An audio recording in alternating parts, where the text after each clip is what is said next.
Isang pinagpaalang araw muli sa inyong mga minamahal na mga kaibigan dito sa Facebook Live.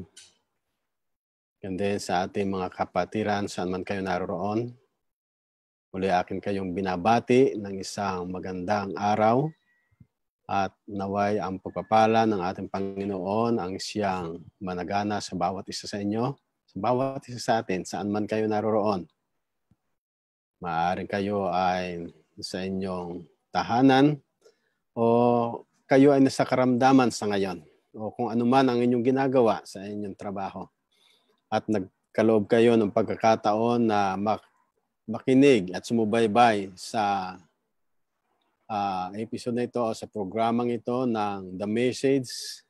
Ang inyong lingkod, Tio Di Malabanan, na bumabati sa inyo ng magandang araw at naway ang pagpapala ng Panginoon ang managana sa bawat isa sa inyo, hindi lamang sa material, kundi ganun din sa pang-espiritual, na ito ang siyang nais kong ibahagi sa bawat isa, na bagaman tayo ay malayo sa isa't isa, subalit ang teknolohiya ay pwede natin gamitin sa mabuting kaparaanan sa pakikinig ng salita ng Diyos. Muli, pagbati, aking binabati kayo dyan sa Pilipinas, o sa Middle East, or sa Italy, or sa US, at yun din dito sa Canada, sa aking church, Burnaby Philcon Church, together with the North Shore Church Plant. Good evening to all of you and to our friends. Magandang umaga sa inyong lahat. Sa pagkakataong ito ay magpapatuloy tayo sa ating pag-aaral. Subalit, bago natin tunghayan ang pag-aaral at pagbukas ng salita ng ating Panginoong Diyos, ang Biblia, ay nais kong anyayahan kayo sa oras na ito sa isang panalangin. Tayo ay manalangin.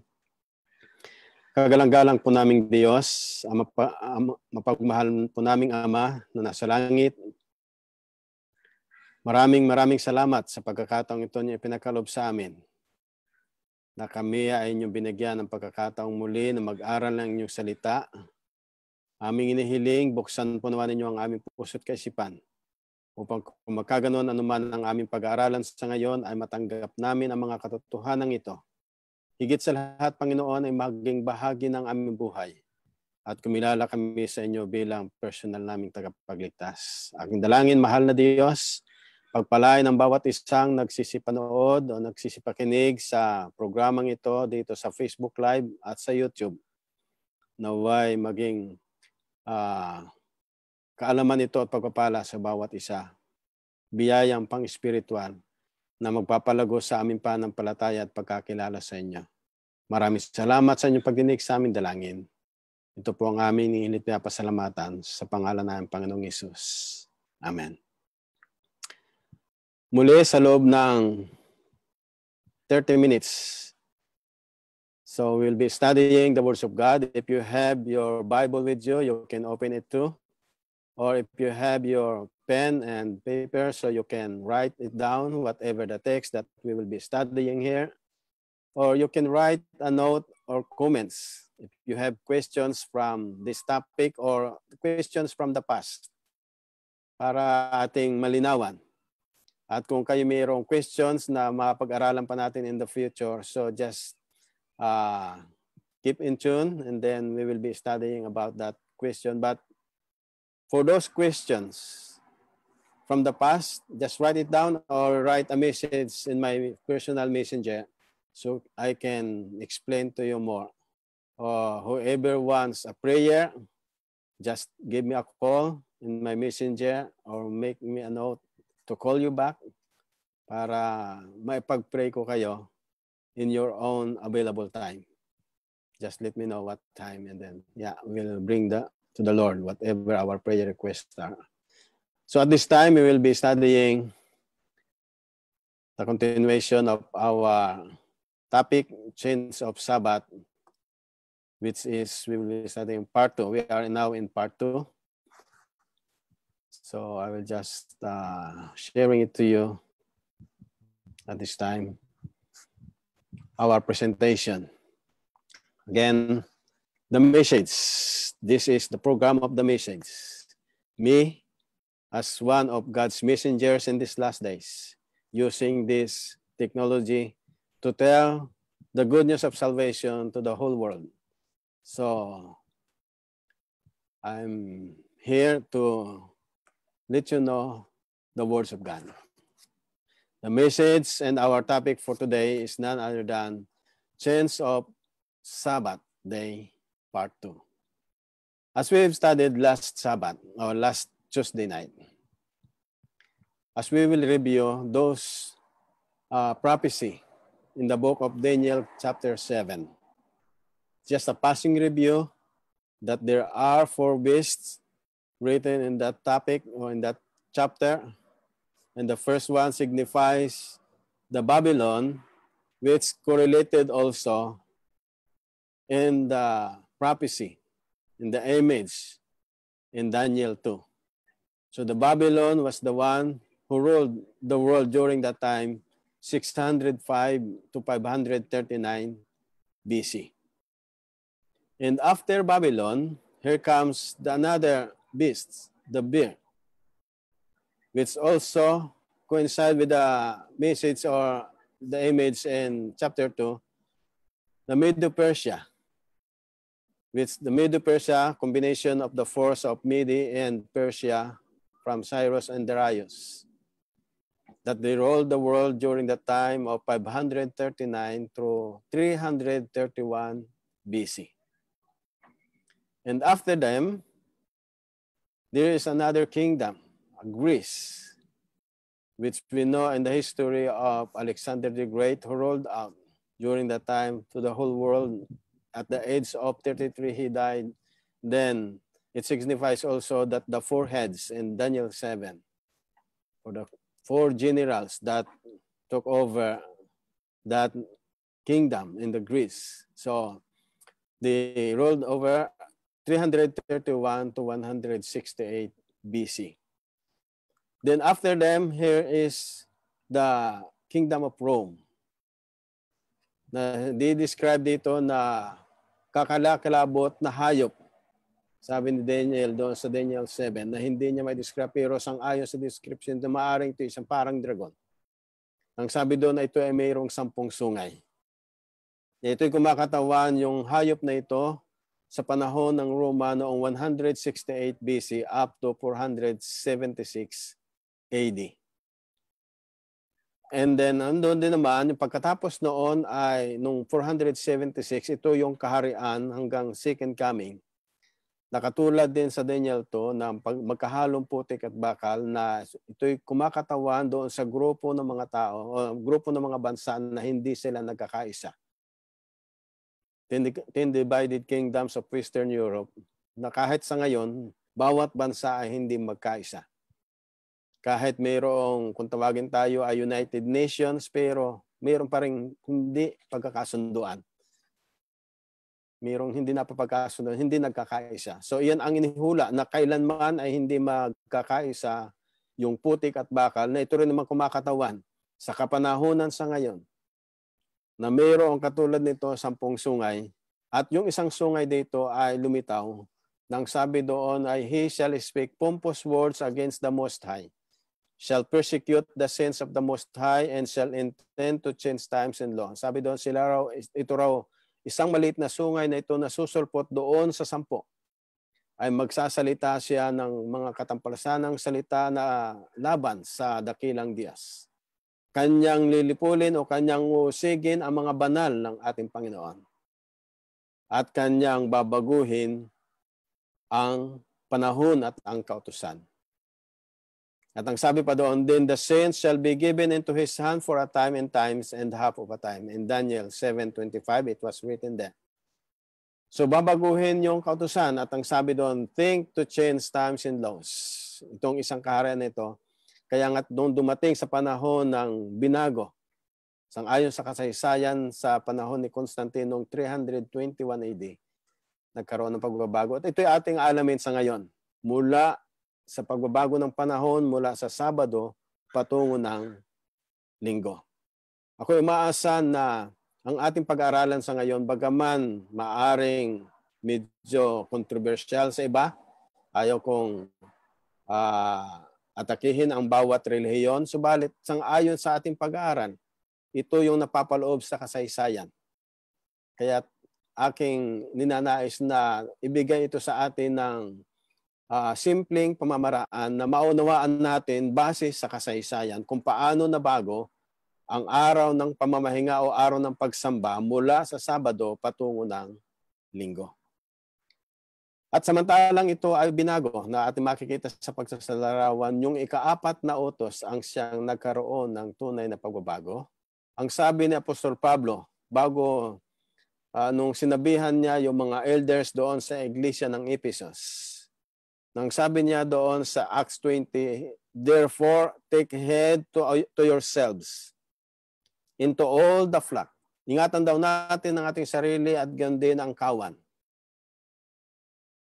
among which the Holy Spirit has made you overseers, to shepherd the church of God which He purchased with His own blood. So, ating bilang tayo ay tagapanguna o tagapanguno, yung tagatingin sa iglesia ng ating Panginoon o tagapanguna ng kanyang iglesia, ang sabi ng ating Panginoon, yung kanyang iglesyang binili niya sa halaga ng kanyang dugo. And then, for I know this, that after my departure, savage wolves will come in among you, not sparing the flock. Also from among yourselves men will rise up speaking perverse things to draw away the disciples after themselves. So makikita natin dito yung kumbaga parang warning ni Apostol Pablo doon sa mga tagapanguna sa iglesia ng Ephesus na inyong ingatan ang kawan sapagkat mula din sa inyo o mula doon sa flock na ito ay magkakaroon o lilitaw yung parang wolves o savage wolves, parang uso o parang nandoon na hayop na kung saan ay kanyang lilipulin o kanyang uusigin ang kawan ng Diyos. Kaya nga nandito, yamang ito'y nagkaroon ng katuparan sa pamagitan ng hula ni Daniel. And Daniel predicted that change, and the church admits it. Yung pag-admit ng mga churches o ng church na ito, ang siyang ating pag-aaralan sa ngayon. Na ito'y inihula ni Daniel, pero inadmit din naman na nagkaroon talaga ng pagbabago. Ang sabi sa pagpapatuloy, sa isang pagbabago na sinulat ni Cardinal Gibbons, ang sabi doon, you may read the Bible from Genesis to Revelation, and you will not find a single line authorizing the sanctification of Sunday. The scriptures enforce the religious observance of Saturday. Sinulat ito ni James Cardinal Gibbons. The Faith of Our Fathers, page 89. So ang sabi dito ng talata o ng quotation, pwede raw nating basahin ang Biblia mula Henesis hanggang Apokalipsis at wala tayong masusumpungang anumang mga linya na nagpapahintulot na ating pakabanalin ang araw ng linggo. Sabi niya, ang banal na kasulatan ay nagsasabi na ang tamang religious observance ay ang Saturday. Mismong inamin niya ito sa kanyang sulat. Ano pa ang sabi dito sa The Converse Catechism? Which is the Sabbath day? Answer, Saturday is the Sabbath day. Question, why do we observe Sunday instead of Saturday? So we could find it in the Converse Catechism. And the answer is, because the Catholic Church transferred the solemnity from Saturday to Sunday. So they admit it. Inaamin nila na ang Catholic Church daw ang siyang nag-transfer ng solemnity from Saturday to Sunday. That's why they are keeping Sunday as the day of worship. Sinulat ito ni Peter German noong 1948, page 50, doon sa Convert Catechism. Isa lang po ito sa pagpapatunay. Sabi pa doon sa pagpapatuloy, fundamentalists meet for worship on Sunday. Those are fundamentalists. Yet there is no evidence in the Bible that corporate worship was to be made on Sundays. The Jewish Sabbath or the day of rest was, of course, Saturday. It was the Catholic Church that decided Sunday should be the day of worship for Christians in honor of the resurrection that was written by Carl Keating in Catholicism and Fundamentalism, page 1988, page 38. So makikita natin doon, mga minamahal na mga kaibigan, mga kapatid, na wala raw evidence ang pagsamba o corporate worship ng araw ng linggo. Kundi ang sabi dito, of course, it was Saturday that was observed by the Catholic Church. That was, it says here, that decided Sunday should be the day of worship for Christians. So, ang nagbigay lamang daw nito ay ang Catholic Church. Pero at the start, during the time, nung ating pinag-aralan last time, during the time of Jesus, during the time of the apostles, they keep the seventh day as the Sabbath. But during the time of, from Constantine, 321 AD, nandun na unti-unting pumasok yung kapangyarihan ng church and state, kanilang idineclare from Saturday to Sunday in honor of the sun worship. In the controversial catechism, it says there the question, when Protestants do profane work upon Saturday or the seventh day of the week, do they follow the scripture as their only rule of faith? Kapag ang mga Protestants daw ay nandong sila ay gumagawa ng araw ng Sabado or the seventh day, nangangahulugan ba na kanilang sinusunod ang banal na kasulatan as a rule of their faith? Ang sabi dito sa question, on the contrary, they have only the authority of the tradition for this practice. In profaning Saturday, they violate one of God's commandments, which on their principles has never been abrogated. Remember the Sabbath day to keep it holy according to the commandments. That is written in Controversial Catechism, page 60. So ang sabi dito ng sagot doon sa katanungan ay, ito ay isang autoridad lamang ng tradisyon na kanilang pinapractice. Naging tradisyon na. Kumbaga, kung saan tayo nagising, yun yung prinsipyo natin na kung saan tayo nagising, ay doon din tayo babangon at doon din tayo mamumuhay hanggang sa doon din tayo mamamatay. Naging tradisyon na ito sinabi ng ating mga magulang, sinabi ng ating mga magulang natin, ng mga lolo at lolo natin, hanggang sa ang sabi dito ng talata, ito'y naging tradisyon na. Subalit, tradisyon na kung kailanman ay nasuway nila. Sinusuway nila yung one of God's commandments which and the principles has never been abrogated. Remember the Sabbath day to keep it holy. So yun yung sinulat dito sa catechism. Ano pa po dito ang pagpapatuloy? Ito po yung mga sipi lamang na mga quotation na nagpapatunay sa kasaysayan na nagkaroon ng pagbabago. The authority of the church could therefore not be bound to the authority of the scriptures. Hindi natin dapat na kung ano yung autoridad na naando sa church, dapat hindi ito ang siyang makapangyarihan o hindi ito yung bumabalot doon sa authority ng scripture o ng salita ng Diyos. Because the church had changed the Sabbath to Sunday, not by command of Christ, but by its own authority. We could find it in Canon and Tradition, page 263. So the church had changed the Sabbath to Sunday. It was not changed by Christ, but changed by its authority.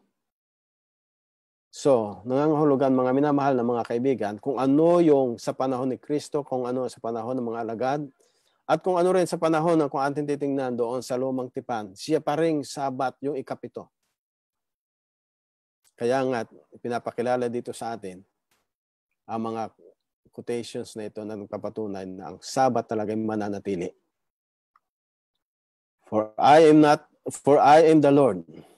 I do not change, according to Prophet Malachi. In Malachi 3:6. Hindi ang Diyos ang nagbabago, kundi ang tao ang siyang nagbago nito. You might ask this quotation. It says there, Sabbath is a Hebrew word signifying rest. Sunday was the name given by the heathens to the first day of the week because it was the day on which they worship the sun. Ito pala yung ibinigay na tinuro ng mga pagano sa panahon na yon. Kung atin makita ito doon sa Bible Encyclopedia, page 561. Ang sabi doon, ang talagang Sabat ay ang ibig sabihin ito'y pamamahinga.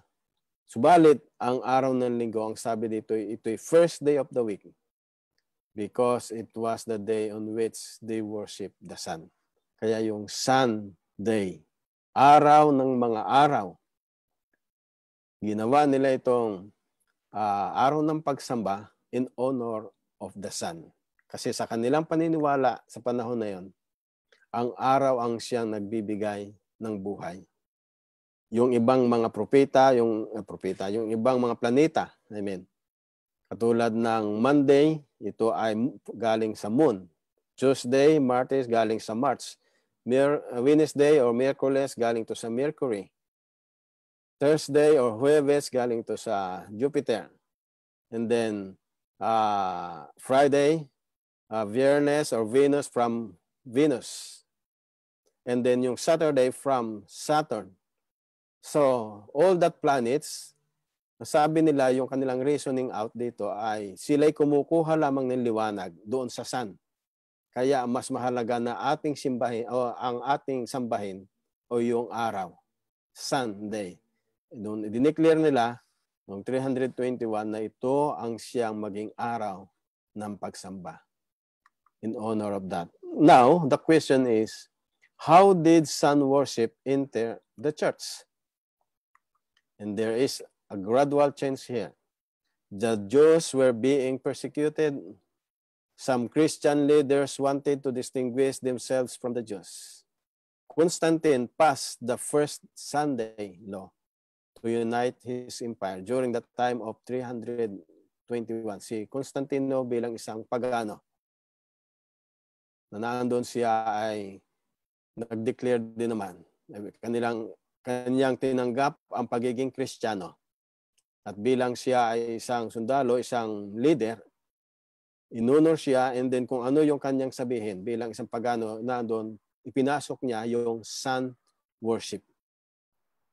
And then during that time, Constantine, being the Roman emperor during his time, attempted to unite his empire by accepting also as a Christian, a pagan king and also as a Christian. So nandun nagkaroon siya ng connection dito. And then during the time, on the venerable day of the sun, let the magistrates and people residing in the cities rest and let all workshops be closed.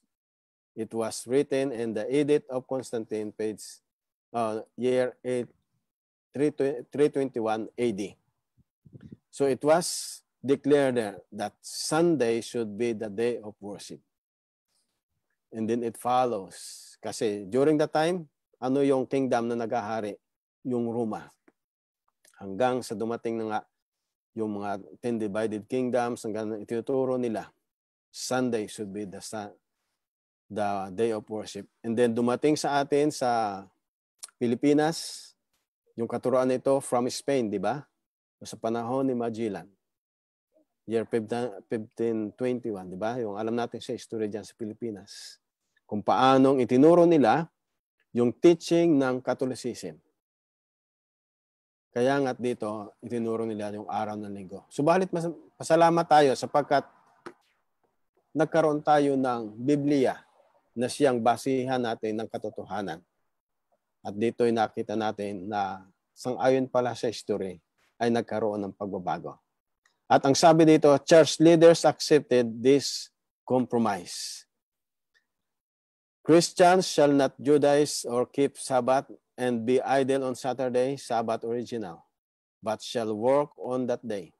But the Lord's day, they shall especially honor. Sang-ayon doon sa Council of Laodicea Canon verse 29. So ito yung dineclare nila noon sa pamagitan ng mga Kristiyano na ang maging Lord's Day nila ay ang araw ng linggo. Pero ang Sabat pa rin ay mananatili sang-ayon dito. Gradually, over the centuries, Sunday was accepted in place of Bible Sabbath. Yeah, it gradually. Pagkalipas ng maraming mga taon, hanggang sa panahon sa ngayon, kaya mapansin natin, majority of Christian religions, they worship on Sunday because in honor of the Son. Sabi pa dito, kung ating papansinin, Satan is a great deceiver. Alam natin yan, di ba? He deceived 1/3 of the angels in heaven. He deceived Adam and Eve in the Garden of Eden. He's deceived men and women in various ways down through the centuries. Ito yung gawain ni Satanas. Kung paanong doon sa langit, yung 1/3 of the angels, kanyang nadaya. Kung paanong si Adan at si Eva doon sa halamanan ng Eden, dinaya.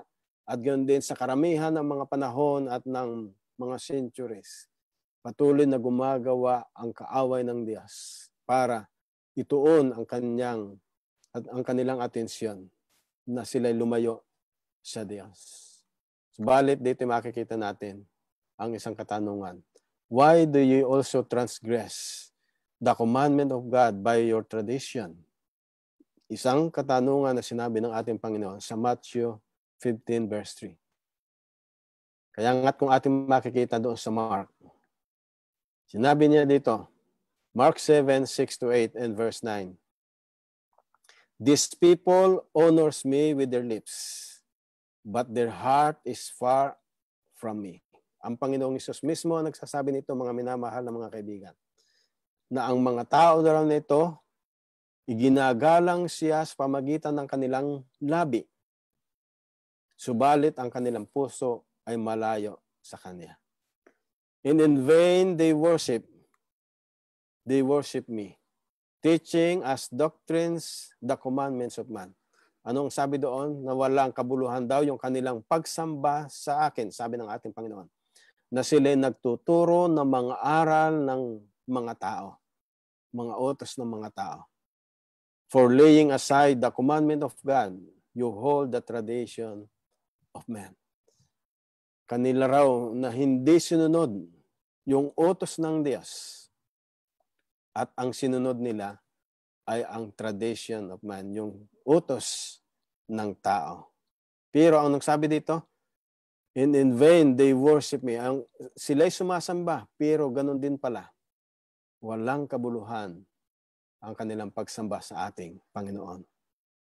Kaya nga't ang sabi ng pagpapatuloy ng ating Panginoon sa Mark 7 verse 9, and He said to them, all too will you reject the commandment of God that you may keep your tradition. Sinabi ng ating Panginoon, o bakit ninyo nire-reject ang kautusan ng Diyos para lamang inyong masunod ang inyong tradisyon o ang tradisyon ng mga tao? Ano ang pasabi dito ng ating Panginoon sa atin? Sundin natin siya. Pero kung ang ating susundin ay utos ng tao, maliwanag dito na kung ating titingnan sa comparison ng between Jesus and Satan. Sabi ng ating Panginoong Hesus, I am the way, the truth, and the life. In John 14 verse 6. But in John 8:44, Jesus said, O Satan, he is a liar, and the father of liar. And then the choice is in us. Saan tayo pipili? Alin ang ating pipiliin? Do we need to choose the Bible or tradition? Or God's law or human roles, or Jesus' teachings or human thoughts, or divine command or human substitute, truth or error, genuine or counterfeit, God's way or man's way. Nasa sa atin po ang pagpapasya. Ang Panginoon ang nagsasalita sa akin. Ako po ay tagapagdala lamang ng pabalitang ito sa inyo at sa akin. Subalit aking hinihiling sa diwa ng kapangyarihan ng Panginoon, tanggapin natin kung ano ang sinasabi ng Bible. Tanggapin natin kung ano ang sinasabi ng utos ng Diyos. Dahil ito ang siyang magdadala sa atin yung mga nasa isang side na ito para lumakad tayo sa tamang daan. Para lumakad tayo na ang ating sinusunod ay ang daang sinasabi ng ating Panginoon. Nasa sa inyo ang pagpapasya, mga minamahal na mga kaibigan.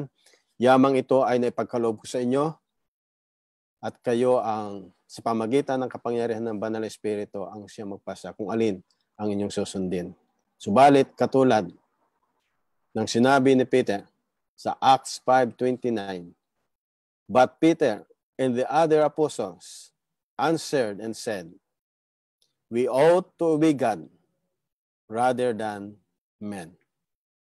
Kung paanong si Pedro kasama ng kanilang mga alagad, ng kanyang mga alagad ng ating Panginoong Hesus sa kanilang kapanahunan, sila ay matatag na nagsabi, ninanais naming sumunod sa Diyos rather than man. Ninanais naming sumunod sa Diyos at hindi sa tao. Nasa sa inyo po ang pagpapasya kung sino ang inyong susundin. Kung sabi ng ating Panginoon, if ye love me, keep my commandments. Ito lang po ang panawagan niya sa inyo at sa akin. Yamang pinag-aralan natin ang mga katotohanan ito. Ako'y umaasa na ito'y naging pampalinaw sa ating puso at kaisipan. Kilalanin natin ang ating Panginoong Hesus at ating sundin kung ano ang kanyang sinasabi sa atin bilang basihan ng tunay na pag-ibig natin sa Kanya. Sabi niya, if you love me, keep my commandments, not man's commandment. Maliwanag po ito sa atin mga minamahal na mga kaibigan. Muli, kung kayo ay mayroong mga tanong sa ating mga previous topics o sa topic na ito, comments lamang kayo.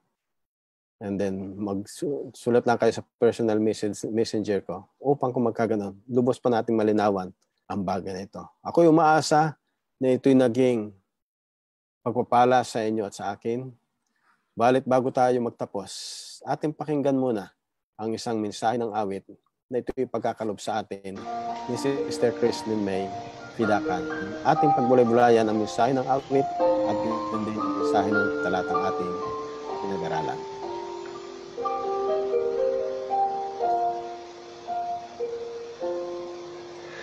Ang buhay sa mundong ito ay may kabiguan, laging nababalitaan, puro kaguluhan, oras-oras may kalungkutan, suliranin at kasawian ating nararanasan.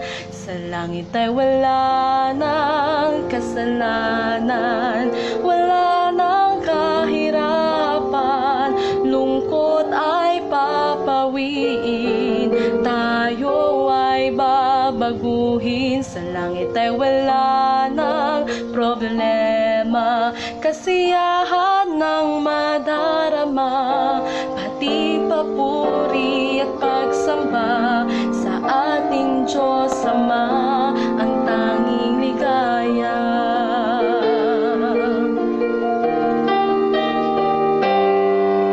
Minsan sa ating landas ay mayroong kabiguan, natatanong sa isipan, bakit nararanasan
Mga minamahal ng mga kaibigan, mga kapatid, tunay na papuri at pagsamba. Ang sabi doon ng ating Panginoon, sa langit, sabi ng ating Panginoon, nandoon, puro kasiyahan, puro kaligayahan, kasama ng ating Panginoong Diyos magpakailanman. Papuri at pagsamba, iaalay natin sa Kanya. Sa diwa ng ating pinag-aralan last time, kahit doon sa langit na bayan, sasamba pa rin tayo sa ating Panginoon sa araw ng Sabat. Kaya nga't ngayon pa lamang, praktisin na natin ito.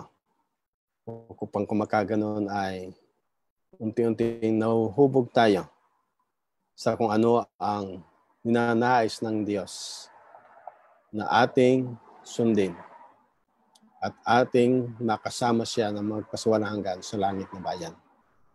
Ako'y umaasa, mga minamahal na mga kaibigan, ito'y naging pagpapala sa inyo at sa akin.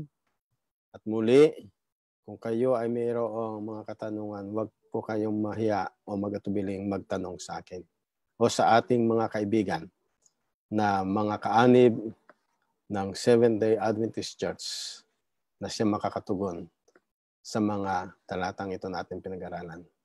Bago tayo magtapos, tayo muna ay sumandaling yumuko sa ating panalangin. Kagalang-galang po naming Diyos, ang banal namin makapangyarihan sa lahat.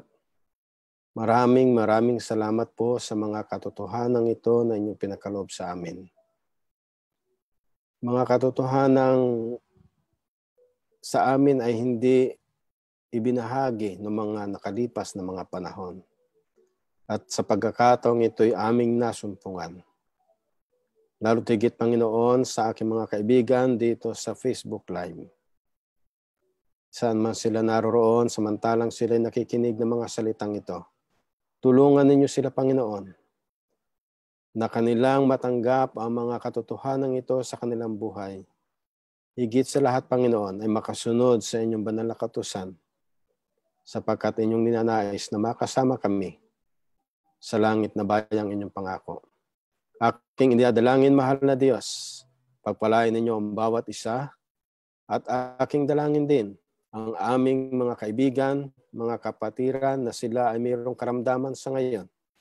Umaaring sila ay nahawaan ng COVID-19 o sa iba't ibang mga karamdaman na kanilang nararanasan.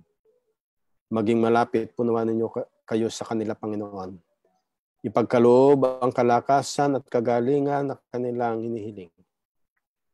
Subalit, kami naniniwala na kung alin ang mabuti para sa inyo sa bawat isa, ito nawa ang siyang mangyari.